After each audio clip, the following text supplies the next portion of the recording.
Hello all, this is Nina and you are listening to Audible Weed Walk. This is episode number 9. Last week I had just introduced a word, fractal. For me, drawing our attention to the periphery of our lives through the weed walks, recipes, discussions and observations that we are doing is a fractal. But then what is it? So we will discuss some on fractal and we'll get back, as always, to our weeds. Fractals are complex patterns that are created by self-similar patterns at different scales. If it sounds too complicated, look at a picture of a snowflake. Or better still, a broccoli that you can have at the grocery store nearby. I've included a picture of the broccoli in this particular podcast when it's broadcasted in the Audible radio. You will see a picture. Notice that the fractals in it. Basically, it's if you look at the broccoli itself and then you zoom in, it looks like it's made out of a tiny little broccolis. That's what a fractal is. Fractals are everywhere in nature. Actually, nature doesn't exist without one. Notice a tree, how it branches, rivers, tributaries, even mountains, hills, and even a human body. At one point, I think we had screened a movie at the Cinemas Paradiso on fractals. It's fascinating. Have you noticed them in the human body? Like, for example, the branching of our lung system, the nerves, our brains. These are all part of a pattern. But fractals are not just physical patterns. They are behavioral too. Now there comes a little interpretation of fractals. There are certain things in life it seems to recur to us, irrespective of the difference in the circumstances. If, for example, you have a pattern of enabling somebody else's poor behavior, it seems to happen in all realms of lives, at work, at home, among friends, strangers, and even with yourself. Similarly, a person who is over-obsessive and controlling, you will notice they act the same whether they are cooking at home, cleaning their desk, entertaining guests, or overseeing accounts. This comes, I think, it almost feels like, they behave as if without them, or without that particular behavior, the community, the family, the event or what have you, will collapse. And actually, they are quite genuine about it. It's not like they're winging it. They're quite genuine. They genuinely feel that need to, react or overact on something. This perhaps comes from some deep-rooted issues like need to be recognized, need to be liked, need to protect oneself from being hurt, feeling of things that falling apart and being unsafe. A pattern is not easy to recognize by oneself. It is much easier to recognize a pattern in another person, like I am doing right now. So, to recognize in oneself, one must have the ability to step outside of oneself and reflect. And this is easier said than done. But actually, it is not that difficult. This state of reflectance, not sleeping, not daydreaming, but really a kind of a state, I call it a plastic elastic state. It is like the state you need momentarily for correctly viewing an autostereogram. Do you know what I am talking about, autostereogram? It's a kind of a single image stereogram. It looks like it's an image that looks like gibberish if you just look at it as an image. But if you look at it a certain way, you see some 3D image emerging out of it. And look at, Google autostereogram. It's quite fun to be able to see suddenly among complete chaos it looks like. you see a whole row of giraffes or a dolphins going through the ocean. So that actually allows that you're able to see that because you're able to train your eyes to somehow look at the picture but beyond the picture. And that is the state, if you can do it to your mind, that is when a reflectance comes. The other day I was talking to somebody, and he was talking about some famous author who would, before writing, he would listen to Mozart, not speak to anybody, go straight to his little den where he writes and start writing. So, you do not know what puts people to this creative, meditative state where one is open, one can learn more, one can reflect better. In Facebook the other day, I was bombarded with this ad for a writing masterclass. The speaker, who is a noted author herself, was giving tips on how to reflect, how to get your creative juice flowing by doing things physically. She was talking about drawing, walking, repeated movement, just like what we do, collecting weeds, tending garden. As your mind gets to relax and it gets into the reflective mode, and what comes out may be wonderful. So getting back to our fractals, it may allow us to see this pattern when we are in that reflective state.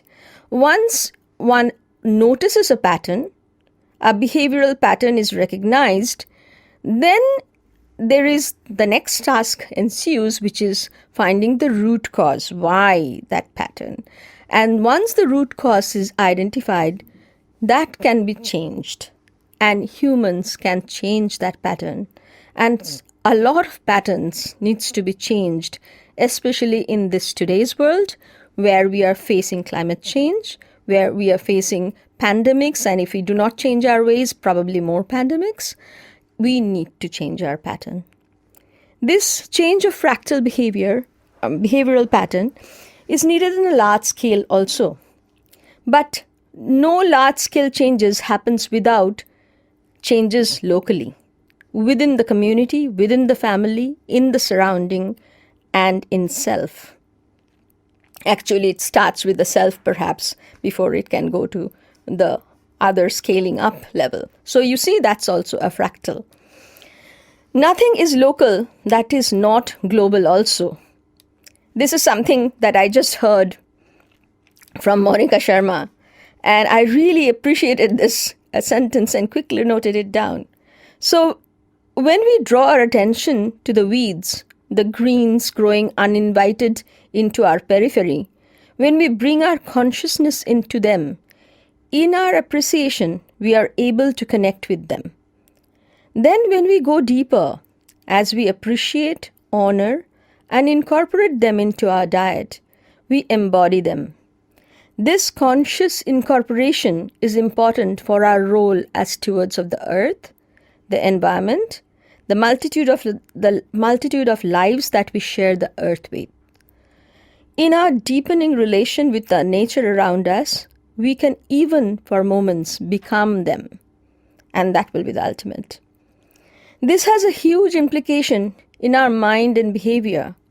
Monica Sharma the other day mentioned, mindset that exploits environment also exploits human beings.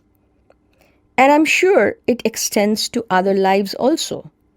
If we can feel our true oneness with nature, it is not possible that we can continue to believe in differences of class, caste, creeds, groups. I mean, if that feeling of oneness is not intellectual only, one can feel a oneness with every other person and being, and then these groups and classes doesn't exist anymore. And we need a world where we question those. So here is a simple way.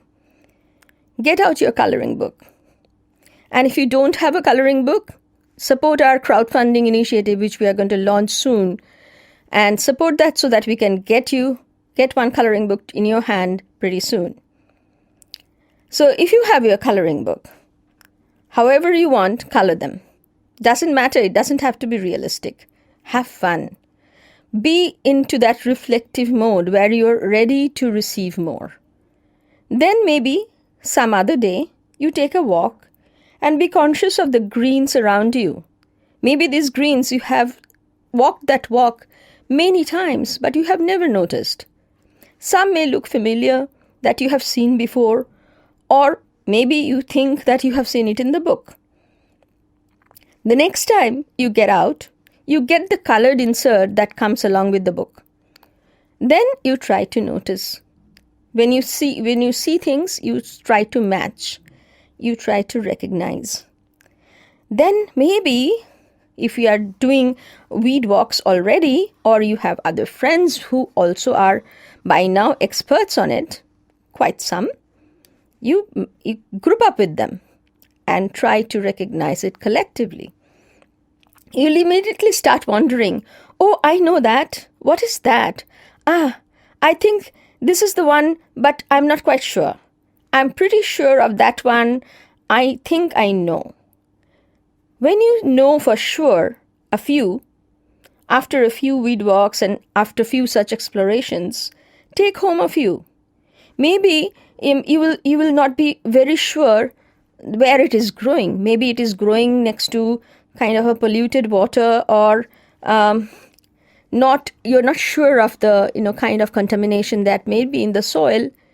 Then take them and put them in a pot in your balcony, or maybe in your yard. It will start growing, and then when it starts growing, you can use them. If you find them growing, that is only way if you find them growing dirty and not not quite edible per se. But if they're growing along with your path, just wild, as many other plants along the edges of the garden or tended farm bed, take some home and start putting them in your recipes, incorporating them in your food. Nothing fancy is needed, just a pot of herbs. Just keep on adding a bit of mix of herbs, spice it up with whatever you have. Add some aromatic herbs or wild ones if you have found, but if you haven't found, your spice jars are fine. Partake the wholesome goodness that it offers. Eat it slowly. Cherish. Savor the experience of the coloring, of meeting, of it along the path, of looking for it, of collecting and now imbibing it in you, assimilating in your body. Becoming one. If you are not into soups, don't worry. I will share a recipe with you. Collect a bowl of, when I say a bowl, maybe a soup bowl size, maybe 2 cups of edible weedy wild green. Wash them and chop them well. Now here I am telling you the recipe, so listen carefully. After you have this 2 cups of weeds, take 1 large onion, finely chopped, garlic, 3 to 5 cloves, finely chopped, this is optional, ginger, 1 teaspoon grated, if you're using powdered ginger, 1/4 teaspoon, green chilies, 1 to 2 per taste, mashed up. Then roasted cumin powder, 2 tablespoons, coarsely ground gunpowder. This is the idli chutney powder that you get in the locality, about 2 tablespoons. Now, if you are not allergic to peanuts like I am, you can add peanuts instead, or other nuts. Salt to taste, a pinch of sugar, rice flour, 1 cup, and besan or the Bengal gram flour that you get here, 2 tablespoons. When you have all this mix, use warm water to make it into a soft dough. Then make it small portion like, golf ball size. And make your pan ready with a teaspoon of oil at a time and make it into flat little fritters like thing and slowly cooked on both sides Each side maybe about 5 to 6 minutes. And then you enjoy with a cup of maybe a herbal tea. So this is called, I called it tikki. This is a North Indian term, or patties. But this is, you see, it is entirely made, can be made with wild greens. And you can add a few flowers for decoration, edible flowers also. So the amount of time that you need to spend on this to make it, to actually find, collect, is very minimal. Because it's a mix of weeds, you really don't need one particular kind of weed. By the time you are actually recognizing 5 to 6 different kinds of weed yourself, you can easily do it in less than 10 minutes to gather up and start enjoying. It's not too difficult, right? So I will leave you with this thought of fractals, thought of actually